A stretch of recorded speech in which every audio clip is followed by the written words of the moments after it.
Pete, you consider yourself an American, is that correct? Yeah, on my better days. Did you know that America is so great that at one point it had its very own anxiety-related mental disorder named after it? No, I didn't know that. Somebody's been doing research. It was called neurasthenia. And during the 1850s and early 1900s, neurasthenia would become a major diagnosis all over North America. It was described as a mechanical weakness of the nerves, and its symptoms included irritability, headache, heart palpitations, high blood pressure, and most notably, a high level of anxiety and agitation. What do you think caused it? Being an American? Being an American. The condition was explained as exhaustion of the central nervous system attributed to modern civilization. In effect, because back then the pace of modern life was moving and accelerating so fast, it was freaking everybody out. And businesses were getting more and more competitive. Politics were moving fast. America was America-ing all over itself. And it caused a ton of people anxiety, so much so that at one point, William James, the father of American psychology, renamed neurasthenia Americanitis. Oh, right? Tommy. USA. Yeah, so the good news is neurasthenia happened because America was so successful and it was having stunning success in its pace as a nation. And the bad news is, even back in the 1800s, we were driving our own anxieties through the roof just because we were America. Totally helps us reframe, make America great again, doesn't it? It really does. Just as a side note, neurasthenia is no longer listed in the DSM, which is the Diagnostic and Statistical Manual of Mental Disorders, which is how we track things like that. But there's a good chance that a lot of us are going through probably some sort of new American syndrome that just hasn't been named yet. So until it's diagnosed, I think the best thing we can do is to share. Welcome to What's That Smell, a sometimes funny podcast about humans and their anxieties. I'm Tommy Metz. And I'm Pete Wright. And every week we drag one of our deepest, darkest anxieties out into the light to share it, learn about it, and hopefully laugh about it with all of you. Tommy, have you read any Poe? You know, Edgar Allan Poe. E.A. Poe? I have, yes. Poe, E.A. Yes, I have. Why do you ask? What's your stance on the telltale heart? Oh, the telltale heart. He's hearing voices in his head? No, that is not the story. That's what I'm going through. Right. The telltale heart, is that if the eye offends thee, pluck it out? Okay, let me just take over here because you are a non-contributing zero in this equation. The telltale Is that heart. The one where it was the comedy where the young girl was a robot? The telltale heart is we have the narrator and he's telling the story of a murder that he committed, right? And he's trying to convince the audience, the reader, of his sanity at the same time that he's telling the story of how he dismembered this body and hid it under the floorboards. And his guilt then results in his hearing of this constant thumping sound, and the anxiety that grows, right, is that he's telling us that he's hearing under the floorboards the dead man's beating heart. Oh, yeah. What was I thinking of? Yeah. Okay. So here you go. Allow me to read a passage of the telltale heart. And have I not told you that what you mistake for madness is but over-acuteness of the sense? Now, I say, there came to my ears a low, dull, quick sound, such as a watch makes when enveloped in cotton. I knew that sound well, too. It was the beating of the old man's heart. It increased my fury, as the beating of a drum stimulates the soldier into courage. Okay, I like it. Right? It's that first line right there. What you mistake for madness is but over-acuteness of the sense. Hang on to that. It's about 5 years ago, and I was driving to Hell's Canyon, Oregon. Now, Hell's Canyon is on the Oregon-Idaho border, and there's a great dam there. And I was driving there with a friend of mine. We'll call him Ted because that's his name. And we were driving there to meet our wives who had just ridden to celebrate their 40th birthdays. They had just ridden on their bicycles a 500-mile loop across eastern Oregon to end at Hell's Canyon, the Hell's Canyon Dam. And, of course, I don't ride bikes. really. Of course. And so we drove to meet them and help them and catch them, get them and retrieve them. What is that? I don't even know what you do with people. All of those things. When they're Sure. on bikes, you help them, you rescue them from their insanity. And because they had been camping and biking and camping, I can't count the ways that I am actually jealous of these two women, that they are capable of biking and camping and biking 500 miles. I would have been dead in a ditch. So there we are driving, and at the time I'd been having some medical work done. You know, I'd gone to the doctor for the first time in a number of years, and had been learning about myself. Do you know that experience where you're learning about yourself and the things that are wrong with you? Sadly, yes. It's pretty much daily. I call it the, oh, well, that's what I call that. It's the daily, oh, well, all right. I had been having a bunch of this medical work done. I'd been doing a lot of blood tests and learning blood levels, and I'd learned that my triglycerides were too high, and I mean way too high. And triglycerides are a leading indicator of heart disease, right? Oh, no. Yeah. Okay. And my doctor actually used these words. So you're sitting there with your doctor. I just want you to kind of put yourself in the place. And the doctor says, Sure. He looks at the chart and he says, wow. No, that can go one of two ways. And it's always going to be the bad way. That wasn't even the laugh line. He said, wow, you are a walking heart attack. Oh, Yeah. are you sure he's a doctor?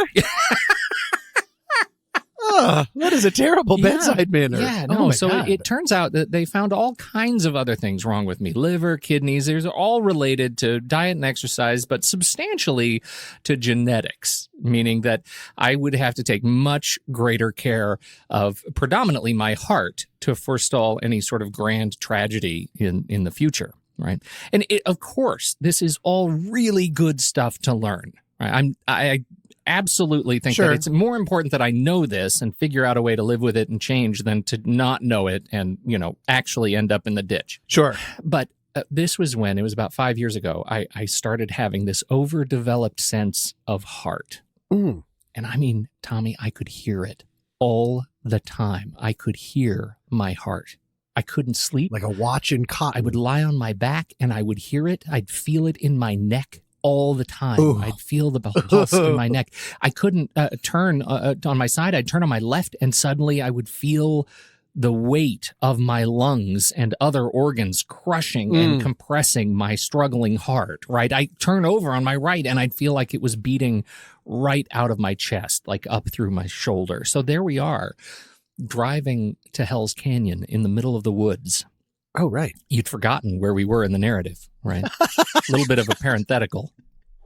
Yeah. I have my hands on the steering wheel and my left arm goes to sleep. Uh-oh. And I start getting dizzy and I start panting, like shortness of breath, panting. And I start feeling the world close in around me into tunnel vision, and my heart is throbbing. And suddenly my shoulder starts to ache, or my left shoulder starts to ache. And of course, what do you think I'm thinking at this point? I assume a heart attack. Well, you would assume right. I thought I was having a heart attack right there behind the wheel in the woods on the way to Hell's Canyon. I think I was just terrified to admit that something was wrong. And so I just pulled over to the car and pretended I had to go to the bathroom. And you didn't tell your friend Ted I didn't about tell my this. friend. I didn't tell my friend. Interesting. And he walked one direction, and I sort of stumbled the other direction and bent over and kind of took a knee on the ground and sucked in some fresh air. And eventually it passed, right? We pulled over at the next rest stop and got some Gatorade, and I started feeling a little bit better. But my chest, it felt bruised is like the only word I can come up with. I could hear it beating like a drum, and it wasn't beating evenly and with any sort of strength. It was just it felt like it was limping on off measures. It was terrifying. Why didn't you invite your friend along on this? Meaning, why didn't you include him in hopes that it might make you feel better? Is it embarrassment? Is it? Yes, but there is a brief side story that relates to this. As it happened, we were on our way to pick up our wives and then to spend a weekend at a house in the area, like an Airbnb. And we were waiting on news from his younger sister, who was about to go into surgery on her own heart. Oh. Yes. And she had a congenital valve disorder. Everyone in the story is falling apart. And so I actually think that's important to the story because I didn't want to talk to him about it because he was already struggling with heart stuff. And I was absolutely perseverating on heart stuff. It's all I could think about. And you don't want to bring up something that's already making him nervous, that's out of his control. And now you're like, hey, look at my heart too. Sure. Yes. But I was in an absolute panic state all weekend. But nothing ever happened over the weekend again. Nothing happened to me. It was I just sort of made it through. I talked to my wife about it, but we just made it through. Back in Portland a few days later, it happened again. And then again. Oh, no. And the frequencies of these events picked up. Every time it happens, it's cementing my conviction that, like, doom is right around the corner and an alien is going to burst out of my chest with my beating heart on its head. Oh. No, it's all right. Terrible. So the last time I happened to be driving down a road that was, like, right by my doctor's office. And so it was happening, and I think it was probably triggered as a result of being so close to my doctor's office. And I drove straight in there, and it was like a scene from a film. I burst into the doctor's office and I said, God, I think I'm having a heart attack. And they hooked me up to an electrocardiograph within minutes. And I am there. I am sure I'm having a heart attack. And he's reading the measures in real time. And he says, nothing. Nothing's happening. He said, I think you are having panic attacks repeatedly. Panic attack, right. And it's all centered on your own heart. And your measure, I mean, we're not seeing any scar tissue. We're not seeing any, irregular beating. That is something that we should be concerned about. It turns out you have a special breed of hypochondriasis called cardiophobia, fear of heart or heart diseases. Cardiophobia. Okay. Hypochondriasis, right? If you're a hypochondriac, you have this sort of fear of persistent kind of unwarranted distress. And this is a thing where your distress happens to be focused on your heart. There are people who live with the same sort of hypochondriasis around their eyes. They either can't open their eyes or they're afraid of eye diseases, their ears, pretty much you name something and there's a fear of it. And for me, it was the heart. It was with me even after I'd had that event. It was with me for a good 3 years.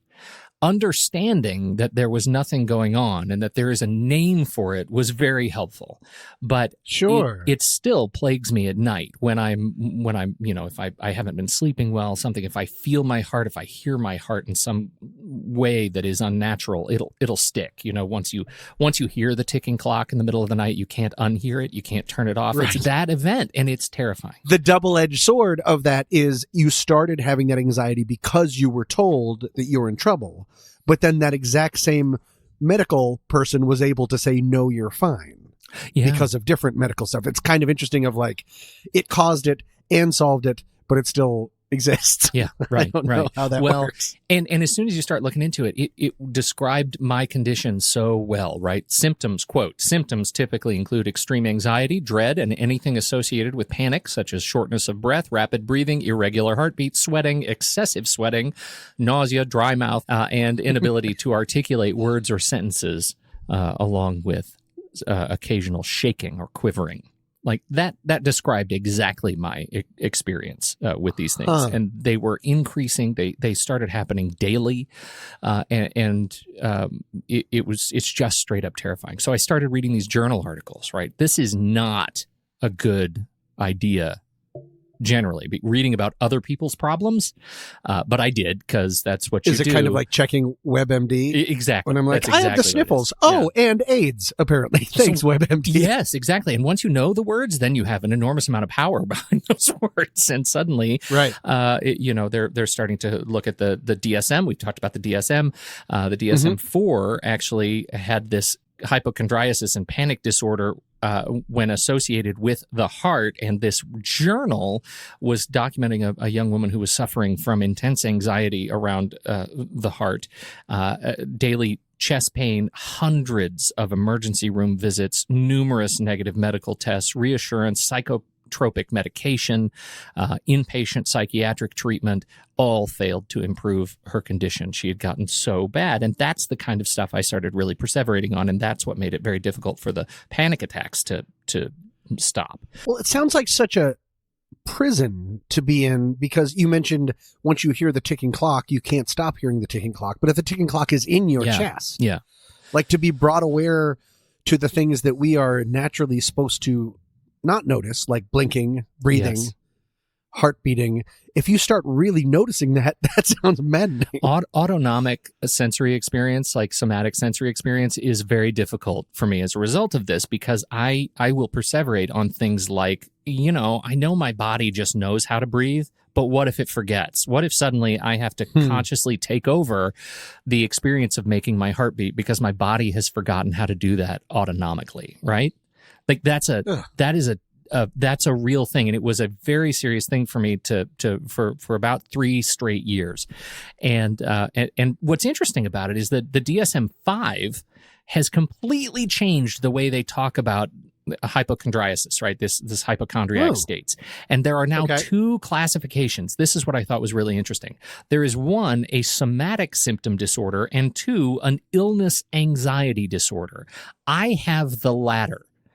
The former, somatic symptom disorder, the criteria is that you actually have a physiological problem. Maybe you have something wrong with your heart, but you are constantly under anxiety that the care you are receiving is insufficient. Oh, that you're still heading downhill. It's impossible for you to be fixed. Even if you're trying to solve it. Got it. You can't be reassured. You feel like the medical care is inadequate, and the panic just sticks. For me, it's even worse in my own head, because this illness anxiety disorder says that you don't have a medical condition at all, but you have it heightened, this is their language in the DSM, heightened bodily sensations, and you are intensely anxious about the possibility of undiagnosed illness, and you devote excessive time and energy to health concerns.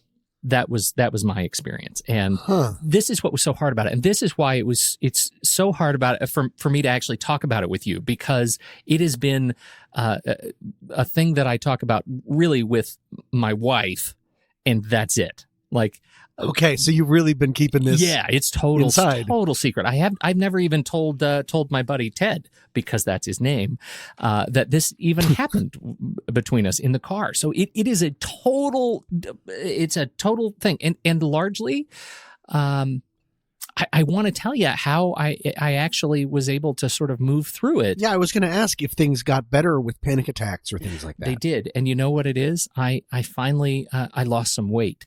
I know that seems so crazy, but it turns out part of the reason I could feel my heart, is that I was just too heavy and I wasn't working out enough. And once I started hitting the gym and eating better and lost a little bit of weight, I sort of stopped noticing that my heart was working so hard. And you were hearing it, feeling it really work too hard? Yeah.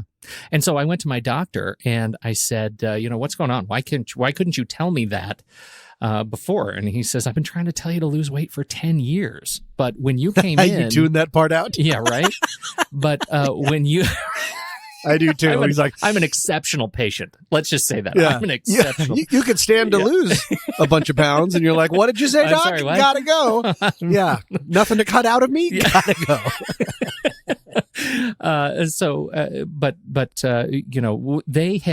He's had sort of reset his language, about me. He'd keep telling me, here are the things you need to do. But when listening to my heart, he said, for a guy of your age and weight, I'm not seeing anything wrong with your heart. For you, for a guy of your age and weight, I'm not seeing anything wrong with your heart. Interesting. Okay, so it's all in the fine. Well, I'm with a new doctor now. Oh. You hear that stuff and you're like, you know what? I don't need you to fine print me. Just tell me like straight up. Like I needed a bit more than that at that moment. Oh, I see what you're saying. You know what I'm saying? That was not good. So anyway, the whole issue here is that this hypochondriasis in particular is something that occurs in 4 to 6% of the general medical population. Is that a lot for this kind of thing? I apologize to not know if I should be like, wow, or wow. I don't know either. I don't know either. And that's why I feel like I want to share, because when you think about 4 to 6 out of 100 people. Yeah, that is kind of a lot. That feels like kind of a lot. Yeah. Because there's what, like 800 people? Yeah. Total. All in? Who see doctors? Like who would know? And are listening to this podcast? We know our demographic. And so that is where the average onset is in the early 20s. And that checks out, when you discover a sense of mortality, and it manifests as a disorder like this in some people. As same, I don't know. It feels like same time you might realize that tail strikes are a potential thing. When everything just starts going downhill. One of the things that I still can't get out of my head is when you said, actually, it goes back to Poe about hearing the watch wrapped up in cloth, in cotton, or you saying that the autonomic senses becoming very apparent to you. More acute. The thing that I immediately thought of is if I'm on a trip and are sleeping in a room with other people, like if we go on friends trips, and I put in earplugs. I have these pretty serious earplugs because someone who is friends with us is a bit of a snorer, and he will go unnamed. But I always share a room with him, and I have to put in earplugs. And the first 5 to 10 minutes because they're so plug everything up, all you can hear is yourself. Yes. And all of the things your body is doing. And it's like, oh, I'm a monster. Yes. Because it's just gurgling and breathing and grossness and all of that stuff. And my heart and my breathing and everything. It's like being trapped in a prison named me. Mm-hmm. And all of that is just so gross. That's when I'm very aware of all of the things that are going on that luckily I play loud music so I can't hear them or whatever it is that we do with our natural lives. Do you have this That's feeling? Really do you interesting ever have this feeling when you might be standing or lying down and suddenly you'll move and it feels like somebody has just opened an air valve like in your intestine and it lasts like way too long?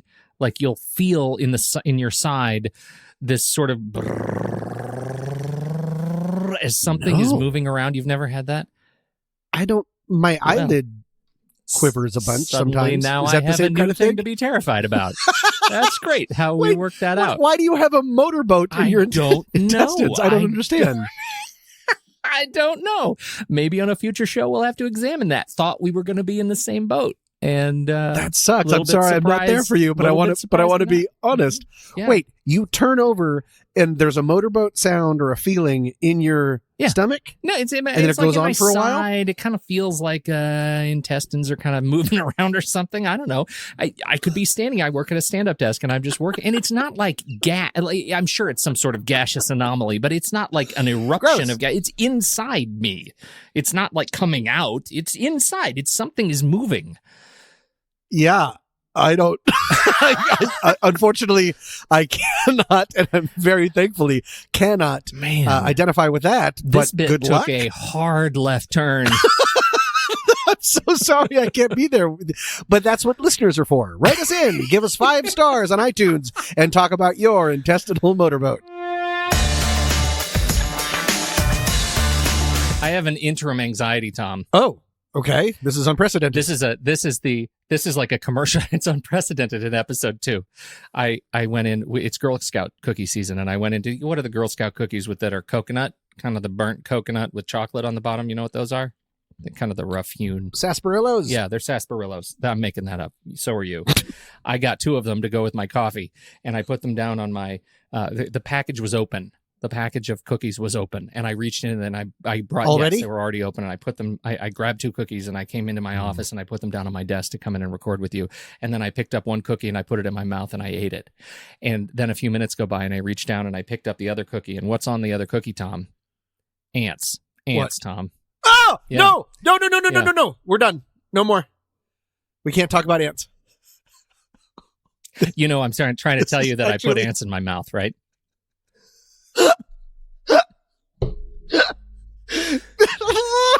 Don't. For this week, my anxiety that I'm going to be sharing is very different from yours. Yours was based in more of a physicality. Mine has very little physicality to it at all. It might seem a little bit weird at first, but I think you and a lot of people listening will probably be able to relate to it. The term that is involved with it is French in origin. It's combined with the Greek word kratos, which means rule or political power. I played that video game. Did you, Kratos? No, God of War. I think wasn't the main guy. Oh, I never played that one. That was him. Was that a good one? Okay. It makes me rethink your anxiety. Pete, I'm afraid I'm a god of war. And is that weird? The Greek word kratos, which means rule or political power, and the French term bureau, which means desk or office. With those two things, do you have a guess on what I might be? Yeah, bureaucracy. Bureaucracy, yes, and specifically getting lost in the system. In a world of strict, high-handed officials and narrow thinking and a bunch of paperwork. It's always so much paperwork and paper shuffling and stuff, just getting completely lost in the system. German sociologist Max Weber argued that bureaucracy constitutes the most efficient and rational way that we can organize everything we do, all with human activity.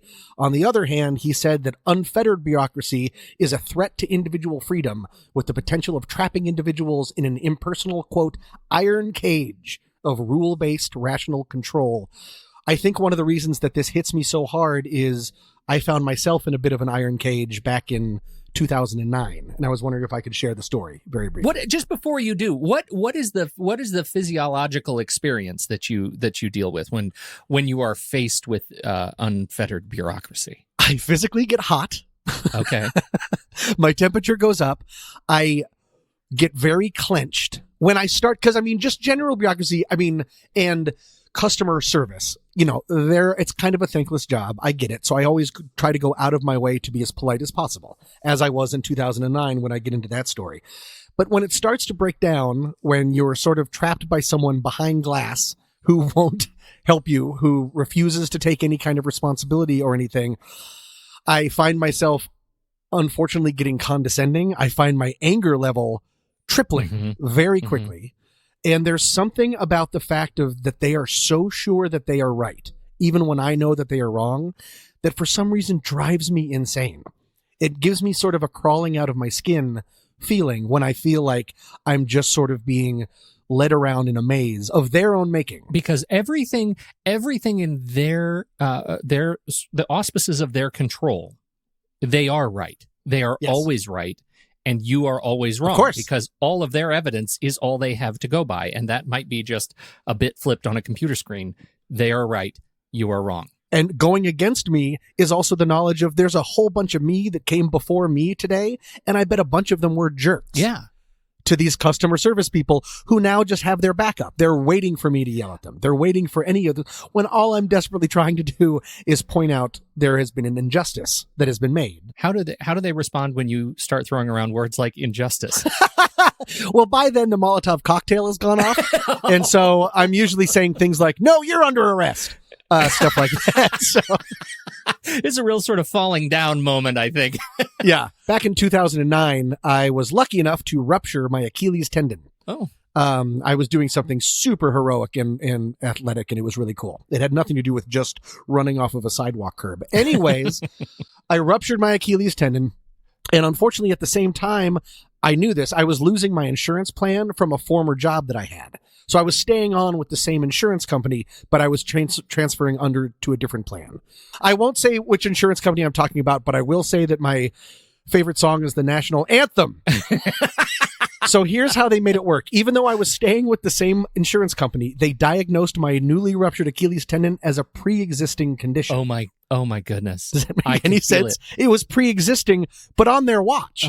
They watched it come into existence as I was a client of theirs. I am getting the prickly heat right now. Like I can feel it. It's under my scalp. It's starting to hurt. I'm getting the feelings of needles. I'm sitting in a chair as we record this, and I just noticed I am rocking back and forth. This is a horrible thing. So, and they're not even the worst part. So the basic of what they said is because of this pre-existing condition stuff, and I was on a new plan, I had to front the cost for the surgery. They were not able to engage the new insurance, what they were saying was new insurance, until a couple months after the surgery.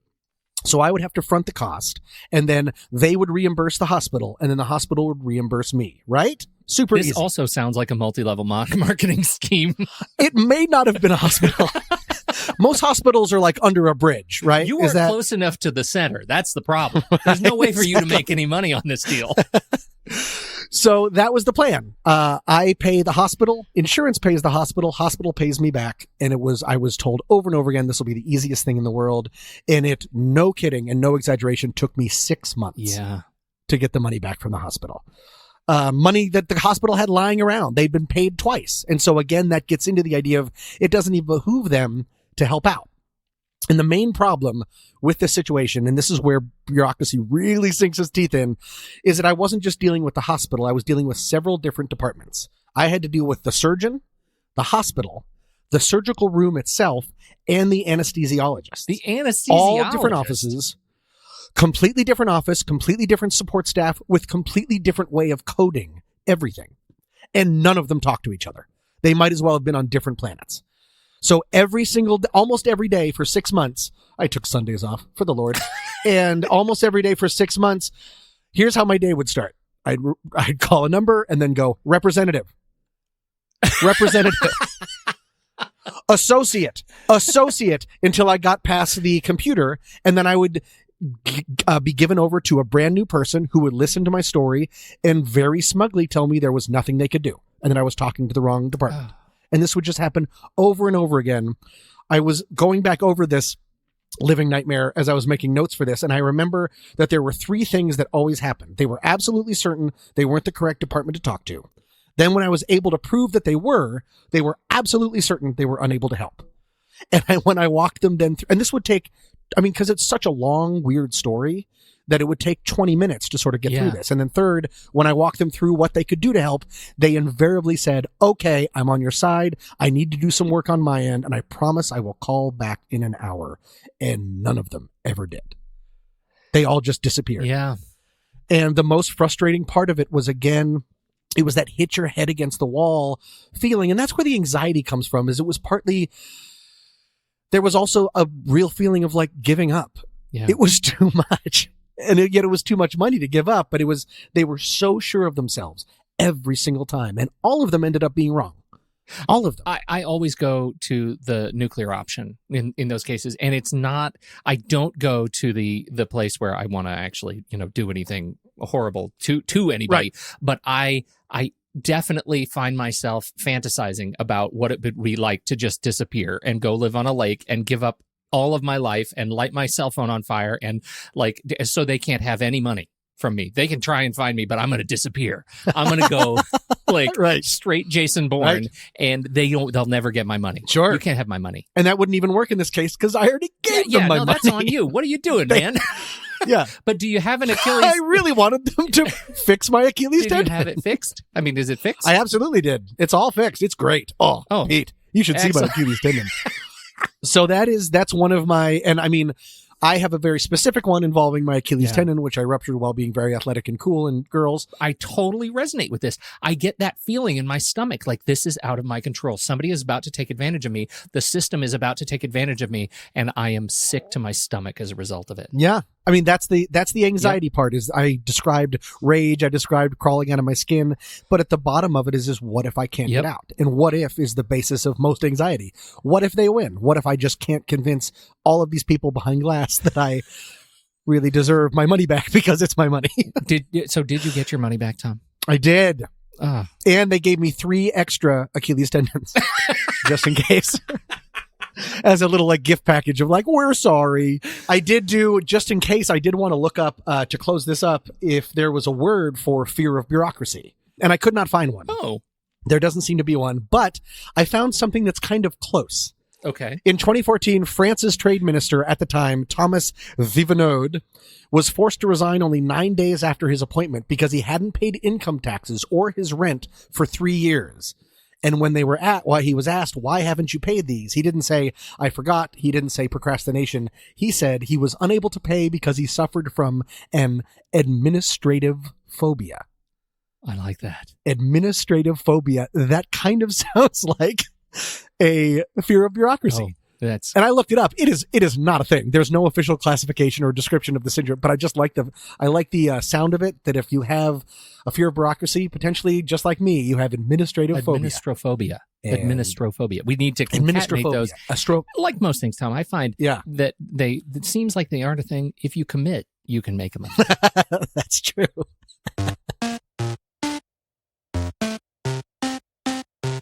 Today's podcast is brought to you by Audible. Get a free audiobook download and 30-day free trial at www.audibletrial.com/scent of a podcast. Over 180,000 titles to choose from your iPhone, Android, Kindle, or MP3 player. I love Audible, Tom. I have been a member of Audible for... Preach.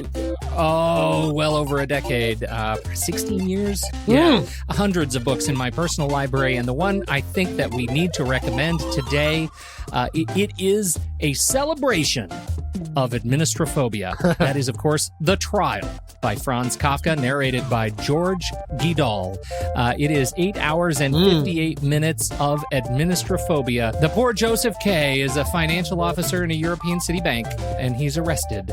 And the entire course of the narrative, nobody ever tells him what his crime actually was. This is absolutely worth checking out. For you, the listeners of What's That Smell, Audible is offering a free audiobook download with a free 30-day trial to give you the opportunity to check out their amazing service. Again, visit www.audibletrial.com/scent-of-a-podcast. Today's tune that we've been using is Amped Adapter by Mark Robillard. You can find this show at rashpixel.fm, Apple Podcasts, Spotify, or wherever finer podcasts are served. We don't pay to advertise this show, so we appreciate you sharing with others you think would be interested. Just one each, we'll be happy. Coming up next week. For me, that just means conversation death. It's the equivalent of a sad trombone. It's the worst. Exactly right. Exactly right. It's the verbal equivalent of a child throwing himself a party and nobody comes. Like it's just one person in a party hat sitting alone in the long shot, and it's just like, burr, burr, burr. There was a time when I thought, hey, I'd be a great submariner. I'd love to be full on Red October, and then I actually got on a submarine, a tour of a submarine, like, and thought nope. This was a horrible mistake in every way. A giant floating coffin. Yes. Okay. And it sinks? Tell me more. Yeah. Until then, I'm Pete Wright. I'm Tommy Metz III. Thank you so much for downloading. We will be back next week on What's That Smell?